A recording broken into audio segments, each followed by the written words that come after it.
দোস্ত চল চিল করে আসে, দোস্ত চল হ্যাং আউট করে আসে। এই কথাগুলো কিন্তু আমরা আমাদের বন্ধুদেরকে প্রতিনিয়তই বলছি। তার মানে কিন্তু এই না যে কথাগুলো ভুল। একটি বাক্য তৈরি করতে যে যে উপাদানগুলোর প্রয়োজন তার প্রতিটি উপাদানে কিন্তু এখানে আছে। কিন্তু এই সেম বাক্যটি কি আমি আমার পিতামাতাকে বলতে পারবো, অথবা আমার শিক্ষক অথবা কোনো বয়োজ্যেষ্ঠ ব্যক্তিকে বলতে পারবো? অবশ্যই না। কারণ সবার সাথে সব কথা বলা যায় না। এই যে সবার সাথে সব কথা বলা যায় না, সবার সাথে সব ধরনের ব্যবহার করা যায় না, এটি হচ্ছে আমাদের শিষ্টাচার অথবা এটিকেট। আসসালামু আলাইকুম রহমতুল্লাহ। আমি মোহাম্মদ মাসুদ পারভেজ মিঠু, আপনাদের কোর্স ফ্যাসিলিটেটর। আমাদের আজকের আলোচ্য বিষয়বস্তু হচ্ছে এটিকেট অথবা শিষ্টাচার। আমরা আজকে জানার চেষ্টা করব যে আসলে কোন জায়গায় কোন ধরনের ব্যবহার করা উচিত, কাদের সাথে কিভাবে ব্যবহার করা উচিত অথবা কিভাবে কথা বলা উচিত, সেই জিনিসটি নিয়ে আজকে আমাদের এই আয়োজন। তো আমরা প্রথমে শুরু করতে পারি কনভারসেশন এটিকেট দিয়ে। কনভারসেশন এটিকেট হচ্ছে কিভাবে আমি কথা বলবো এই জিনিসটি, এবং সেই সাথে যে অন্যান্য যে এটিকেটগুলো আছে সেটা আমার পারিবারিক জীবন, সামাজিক জীবন অথবা আমার প্রফেশনাল কেরিয়ারও কাজে লাগতে পারে। কারণ কি, সব জায়গায় বিভিন্ন ধরনের নিজেকে বিভিন্নভাবে কথা বলতে হবে। তো এই জিনিসগুলো আমরা জানবো। তো শুরু করি কনভারসেশন এটিকেট। যখন আমরা কারোর সাথে কথা বলছি তখন অবশ্যই মাথায় রাখতে হবে যিনি আমার সাথে কথা বলছেন তার কথাগুলো যেন আমরা মনোযোগ দিয়ে শুনি। মাঝে মাঝে হয় কি, যখন কি আমার সাথে কথা বলতে আসে তখন তাকে সুযোগ না দিয়ে আমি নিজে অনেকগুলো কথা বলতে শুরু করি। তাহলে যিনি আমার সাথে কথা বলতে আসছেন তিনি হয়তো কিছুটা বিরক্ত বোধ করতে পারেন অথবা অবহেলিত বোধ করতে পারেন। তো আমাদের প্রথম বিষয়টা হচ্ছে বা প্রথম কাজটি হচ্ছে, আমি যখন কারোর সাথে কথা বলছি অবশ্যই তার কথাটা মনোযোগ দিয়ে শুনবো, বোঝার চেষ্টা করব, তারপর রিপ্লাইটা দিব। আর যদি এরকম হয় তার কথা বলার মাঝেই আমি নিজে কথা বলা শুরু করেছি, তখন কি হবে, একটি ভুল বোঝাবুঝির শুরু হতে পারে। দ্বিতীয়ত, আমরা যখন কথা বলছি অবশ্যই আই কন্ট্যাক্ট জরুরি আছে। ফর এক্সাম্পল, আমরা সবাই শিক্ষকদের সাথে কাউন্সিলিংয়ে যাই। এরকম যদি হয় আপনি একজন শিক্ষকের সাথে কাউন্সিলিংয়ে গিয়েছেন, এখন শিক্ষক আপনার দিকে না তাকিয়ে হচ্ছে অন্যদিকে তাকিয়ে কথা বলছে অথবা মোবাইল ফোন অপারেট করছে, তখন কিন্তু স্বাভাবিকভাবেই একজন শিক্ষার্থীর খারাপ লাগার কথা।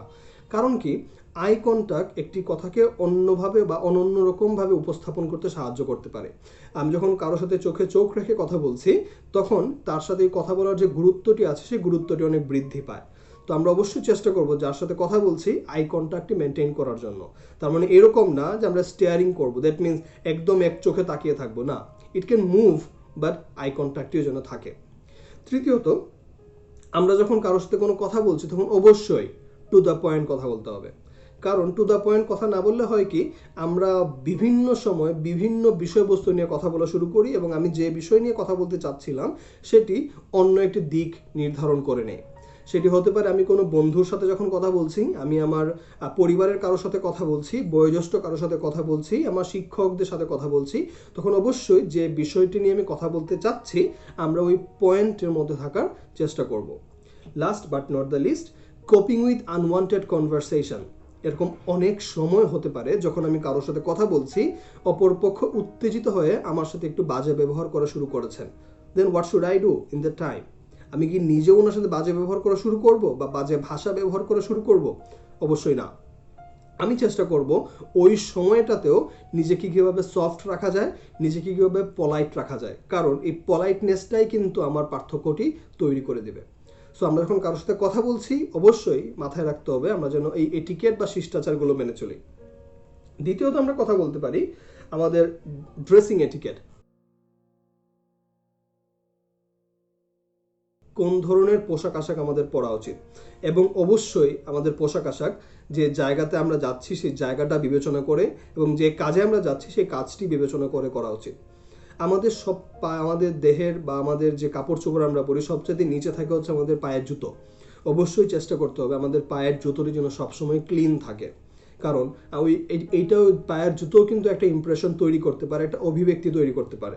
এখন এমন যদি হয় আমার পায়ের জুতোটি খুবই নোংরা, তখন হবে কি, এটি একটি খারাপ ইমপ্রেশন তৈরি করতে সাহায্য করবে।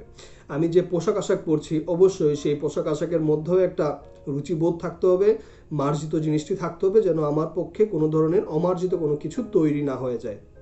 আমাদের চুল, আমাদের হাতের নখ, এই বিষয়গুলো কিন্তু এখানে ধর্তব্যের বিষয়। আমাদের পোশাক আশাকে কমফোর্টেবল যে জিনিসটি আছে সেইটাও থাকতে হবে। এরকম যদি হয় আমরা একটা জায়গার সাথে চিন্তা করে খুবই আনকমফোর্টেবল কোনো পোশাক আশাক পরেছি, তখন কিন্তু সেই জিনিসটা আমার এক্সপ্রেশনের মধ্যে প্রভাবিত হবে বা পরিলক্ষিত হবে। তো আমরা অবশ্যই চেষ্টা করব যখন আমি কোনো পোশাক আশাক পরছি আমি যেন সেই জায়গাটি সেই সময়টি চিন্তা করে পোশাক আশাকটা পরিধান করি। দ্বিতীয়ত হচ্ছে আমরা যখন ডাইনিং এটিকেটটা মেনে চলছি কিনা। দ্যাট মিনস হচ্ছে আমরা যখন খাবার খাচ্ছি তখন কিভাবে খাবারটি খাচ্ছি। এটা হতে পারে আমরা যখন কোনো কর্পোরেট কোনো কাজে যাচ্ছি অথবা অফিসিয়াল কোনো কাজে যাচ্ছি অথবা পরিবারের সাথে অন্য কোথাও বেড়াতে যাচ্ছি, তখন সেই জায়গাতে আমরা কিভাবে জিনিসটি চিন্তা করব। অবশ্যই এরকম করব যেন আমরা খুব মার্জিতভাবে ওইখানে নিজেকে উপস্থাপন করতে পারি। এরকম নেই যে যে ডিশটি আমার পছন্দ সেই ডিশ আমি পুরোপুরিভাবেই খেয়ে ফেলবো অন্যদের কারো কথা চিন্তা না করে। আমি হচ্ছে যখন খাচ্ছি বা মাঝে মাঝে হয় কি মুখে মাংস বা কোনো কিছু আটকে যায়, তখন আমি কিভাবে এটাকে বের করছি, হাতে রুমাল দিয়ে না সবার সামনে মুখ করে বের করছি, এই জিনিসটা আমরা মাথায় রাখার চেষ্টা করব। আমরা যখন কথা বলছি তখন আমি কারোর সাথে অন্য কোনো ধরনের দৃষ্টিভঙ্গি করছি কিনা বা দৃষ্টিভঙ্গি নিজেদের মধ্যে রাখছি কিনা সেই জিনিসটা আমার মাথায় রাখা উচিত। আমরা যখন কোথাও খেতে যাচ্ছি, কেউ যখন আমাদেরকে অফার করছে খাবার বা ট্রিট দিচ্ছে, সেই ক্ষেত্রে হবে কি যে আমরা নিজেরা কোনো ফুড সিলেক্ট না করে যদি তার কাছে ফুড সিলেক্ট করার অপশনটি দিয়ে দিই, সেটা হয়তো বা তার জন্য ভালো হবে, কারণ ওনার নিজের একটা ক্যাপাসিটি আছে, সেই ক্যাপাসিটি বোধ করে উনি হয়তো বা একটা ফুড বা একটা ট্রিট সিলেক্ট করবেন। তো এই বিষয়গুলো আমরা লক্ষ্য রাখতে পারি। আমরা লক্ষ্য রাখতে পারি যখন আমরা কথা বলছি বা আমরা খাবার খাচ্ছি তখন যেন আমরা কোনো কথা না বলি, কারণ খাবার মুখে নিয়ে যখন আমরা কথা বলি তখন আনপ্লেজেন্ট কিছু সিচুয়েশন হতে পারে। যেমন খাবারের কোনো দানা যদি আমার মুখে থাকে সেই দানা হয়তো অন্য কারো উপরে গিয়ে পড়তে পারে। তো এই বিষয়গুলো আমাদের একটু মাথায় রাখা উচিত। Last but not the least, কিছু জেনারেল এটিকেট নিয়ে আমরা কথা বলবো। জেনারেল এটিকেট হচ্ছে কিছু সাধারণ শিষ্টাচার। সাধারণ শিষ্টাচারের মধ্যে পড়তে পারে আমাদের সময় জ্ঞান। আমরা সব সময় পাংচুয়াল থাকার চেষ্টা করব। আমি একটা মানুষকে সবচেয়ে বেশি গুরুত্ব তখন দিতে পারি যখন আমি তার সময় জ্ঞানটা তার জন্য ঠিকঠাক রাখছি। আমি একজন মানুষকে বলেছি আমি এতটা সময় তোমার জন্য থাকবো, তুমি এসো। এখন সে এসে বসে থাকলো, আমি তার জন্য থাকিই নাই। এই জিনিসটা হতে পারে কি আমার সম্পর্কে একটি নেগেটিভ ইমপ্রেশন তার মধ্যে ক্রিয়েট করতে পারে। সো আমরা যে কোনো মানুষকে সময় দেওয়ার ক্ষেত্রে বা যে কোনো কিছু করার ক্ষেত্রে অবশ্যই চেষ্টা করব পাংচুয়াল থাকতে, সেটা আমার ওয়ার্ক প্লেস হোক, সেটা আমার পার্সোনাল কোনো কাজ হোক। সেকেন্ড, আমরা যখন কোনো মিটিংয়ে যাচ্ছি বা কোনো উপাসনালয়ে যাচ্ছি তখন অবশ্যই আমাদের মাথায় রাখতে হবে আমার মোবাইল ফোনটি কোন অপশনে আছে, সেটা কি সাইলেন্ট মোডে আছে নাকি এটা রিংইং মোডে আছে। মাঝে মাঝে হয় মিটিংয়ের মধ্যে যখন আমরা যাচ্ছি বা ক্লাসে যখন আমরা আছি তখন খুব বিদঘুটে আওয়াজে রিংটোনটা বেজে ওঠে, অথবা আমরা যখন কোনো উপাসনালয়ে আছি তখনও মাঝে মাঝে আমাদের রিংটোনটা বেজে ওঠে। তো আমরা অবশ্যই চেষ্টা করব ওই জায়গাটার গুরুত্বটা আমি বুঝতে পারি কিনা। অবশ্যই যখন আমি মোবাইল ফোনটা সাইলেন্ট মোডে রাখছি তখন ওই জায়গার একটা গুরুত্ব আমার সামনে পরিলক্ষিত হয়। তো আমি যদি এটা সম্পর্কে সচেতন থাকি যে আমি যে কাজে যাচ্ছি, যেখানে যাচ্ছি, যে জায়গাটাতে যাচ্ছি সেটা গুরুত্ব আমার কাছে আছে, তখন অবশ্যই আমি মোবাইল ফোনটা সাইলেন্ট অথবা ভাইব্রেশন মোডে রেখে দিব। Then avoid digging nose in the public প্লেসে আমরা অবশ্যই নোজ ডিগিং করবো না। দ্যাট মিনস নাকে আঙ্গুল দিয়ে কোনো ধরনের আনপ্লিজেন্ট কোনো সিচুয়েশন ক্রিয়েট করার চেষ্টা করবো না। মাঝে মাঝে হয়ে যায় এরকম, তো অবশ্যই আমরা মুখের সামনে রুমাল দিয়ে বা হাত দিয়ে অবশ্যই এই জিনিসটা যখন আমার সামনে হবে, আমাকে যখন আনকমফোর্টেবল মনে হবে নিজের কাছে, তখন এই কাজটা করতে পারি। সো আমরা এই কাজটা করতে পারবো, but there should be other option, some alternative options. Publicly সবার সামনে নাকের মধ্যে হাত না গুজে দিয়ে অথবা কি করে করা যেতে পারে, অথবা কোনো রুমাল দিয়ে আমি এই কাজটা করতে পারি, রুমাল সামনে দিয়ে বা নিজের হাতটাকে সামনে দিয়ে। দ্বিতীয়ত, যখন আমি হাঁচি দিচ্ছি পাবলিকলি তখন অবশ্যই আমাদের হ্যান্ডকারশেপ বা রুমাল অথবা আমাদের হাতের এই কোনোটি ব্যবহার করা উচিত, কারণ এইটার মাধ্যমে অনেক জার্ম মানুষের কাছে চলে যেতে পারে। তো আমি যখন হাঁচি দিচ্ছি এই জিনিসটা খুবই ছোট মনে হতে পারে, কিন্তু এই ছোট জিনিসটির কারণেই কিন্তু আমরা বর্তমানে একটি বাজে ধরনের সিচুয়েশনের মধ্যে আছি এবং একটা খুব বিপর্যয়ের সময় পার করছি। তো একটি ছোট্ট হাঁচি মাধ্যমে কিন্তু আমরা আমাদের শিষ্টাচারটি বোঝাতে পারি যে কিভাবে আমরা হাঁচি দেব, কিভাবে আমরা হাত ধোবো। অবশ্যই এই জিনিসগুলো আমাদের মাথায় রাখা উচিত। যখন আমি পাবলিকলি হাঁচি দিচ্ছি তখন অবশ্যই রুমাল, টিস্যু অথবা আমার হাতের কোনোটি আমি ব্যবহার করব। দ্বিতীয়ত, আমি যখন কারোর সাথে দেখা করছি বা কথা বলতে যাচ্ছি তখন অবশ্যই কারো খুব পাশে বা খুব কাছে যাওয়ার চেষ্টা করব না। কারণ আমরা যখন কথা বলি মাঝে মাঝে আমাদের মুখ থেকে কিছু আনপ্লিসেন্ট কিছু জিনিস বেরোতে পারে বা থুতু বেরোতে পারে, স্বাভাবিক ব্যাপার এটা। তখন আমি যখন কারোর সাথে কথা বলছি, কারো খুব কাছে গিয়ে, তখন হতে পারে কি আমার এই জিনিসটা তার সামনে পড়ে যেতে পারে বা তার কাছে চলে যেতে পারে। তো অবশ্যই যদি কারো খুব কাছে গিয়ে কথা বলার দরকার হয়, আমার মুখটিকে আমি আমার হাত দিয়ে ঢেকে নিতে পারি, কারণ যদি কিছু হয়ও তখন যেন এই হাতের উপর দিয়ে জিনিসটা যেতে পারে। আর অন্যথায় আমরা অবশ্যই সামাজিক দূরত্ব বজায় রাখার চেষ্টা করব, কারণ এই হাঁচি কাশির মধ্যে অনেক ধরনের ভাইরাস ছড়াতে পারে। আমরা অবশ্যই চেষ্টা করব যখন কারোর সাথে আমি কথা বলছি তখন আমি থার্ড পার্টি যেন না হয়ে যায়। মাঝে মাঝে হয় কি, কেউ যখন কথা বলছে, কারোর সাথে যখন কারো কনভারসেশন হচ্ছে, তখন আমরা মাঝে মাঝে তার পাশে গিয়ে দাঁড়িয়ে থাকি। তখন যারা কনভারসেশন করছেন সেটা তাদের জন্য খুবই অপ্রীতিকর একটা অবস্থায় চলে যায়। অথবা এমন আমার সাথেও হতে পারে, আমি যখন কারোর সাথে কথা বলছি তখন আরেকজন যদি তৃতীয় ব্যক্তি আমার সামনে এসে দাঁড়িয়ে থাকেন, তখন কিন্তু আমি এই প্রাইভেট কথাটা তার সাথে আর বলতে পারছি না। তো অবশ্যই যদি কারো পাশে যাওয়ার প্রয়োজন হয় আমরা তার থেকে ওই পারমিশনটা নিয়ে নেব, অথবা আমি ওই ব্যক্তির কথা শেষ হওয়ার আগ পর্যন্ত অপেক্ষা করব।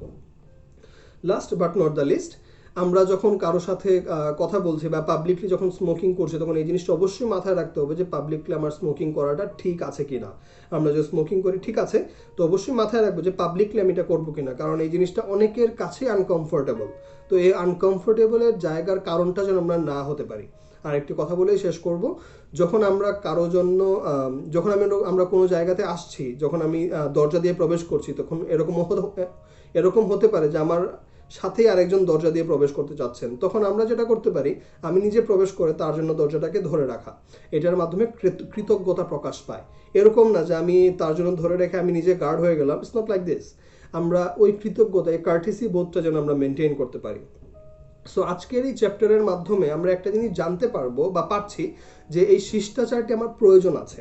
এখন এরকম অনেক কিছু হতে পারে যে স্যার আমরা কি বন্ধুদের সাথে ওই জিনিসটা মেনটেন করার চেষ্টা করব, কারণ খুব বেশি প্রফেশনাল হয়ে যাবে। তো দরকার নেই, বন্ধুদের সামনে আমরা খুব যেভাবে খুব ফ্রেন্ডলি কথা বলি, ফ্র্যাঙ্কলি কথা বলি, হ্যাঁ চলুক, বাট বন্ধুদের ক্ষেত্রে একটা এটিকেট মেনটেন করা আমার পার্সোনাল পয়েন্ট অফ ভিউ থেকে আমি যেটা মনে করি যে তাদের সাথে আমরা কথা দিয়ে এটিকেটটা মেনটেন করতে পারি। মাঝে মাঝে হয় কি, আমরা বন্ধুদেরকে পচানোর ক্ষেত্রে বা তাদের সাথে মজা করার ক্ষেত্রে কথা দিয়ে তাদেরকে খুব বাজে ধরনের আঘাত দিয়ে দিতে পারি। তো এই জিনিসটি যেন আমরা রিপিট না করি, অথবা এই জিনিসটি যেন আমরা না করি তাদের সাথে, সেই জিনিসটা আমরা যেন মাথায় রাখি। আমি একজন বন্ধুর সাথে যখন কথা বলছি, অবশ্যই মাথায় রাখতে হবে কোন কথাটা তাকে আঘাত করতে পারে বা কোন কথাটা তার জন্য ফ্লেক্সিবল হতে পারে। অবশ্যই আমরা তাদের সাথে যেটা বলছে সেটাই করতে পারি, বাট কথা দিয়ে যেন আঘাত না করি। বন্ধুর সাথে যদি আমি যে কোনোভাবে কথা বলি, তারা খুব বা যে কোনো কাজ করে তারা হয়তো বা খুব মাইন্ড করবে না, বাট আমি যখন তাকে কথা দিয়ে আঘাত করব, তার দুর্বলতা নিয়ে আঘাত করব, তখন অবশ্যই সেটা তার কষ্ট লাগবে। যদি সে প্রকাশ না করে তারপরেও কিন্তু কষ্ট লাগবে। তো বন্ধুত্বের ক্ষেত্রে অন্য কোনো এটিকেট মেনটেন না করলে আমরা চেষ্টা করব আমরা যেন কনভারসেশনের এটিকেটটা মেনটেন করতে পারি, কারণ এটি তাদের জন্য খুবই গুরুত্বপূর্ণ। তো আমরা অবশ্যই চেষ্টা করব জায়গা বুঝে, মানুষ বুঝে আমরা কথা বলার, আমাদের ব্যবহার করার, এবং এই শিষ্টাচারটি আমাদের একটা পার্থক্য তৈরি করে দেবে। এবং এই শিষ্টাচারটি যখন আমরাও কোথাও ফেস করব, তখন আমাদেরও ভালো লাগবে যে না, একজন মানুষ আমার সাথে শিষ্টাচারগুলো দেখাচ্ছেন। এটা শুধুমাত্র ভদ্রতা প্রকাশের না, এটা কিন্তু আমাদের একটি সুন্দর সমাজ তৈরি করার জন্য দরকার। সো আশা করছি আপনারা বুঝতে পেরেছেন। সবাই ভালো থাকবেন। আসসালামু আলাইকুম রহমতুল্লাহ।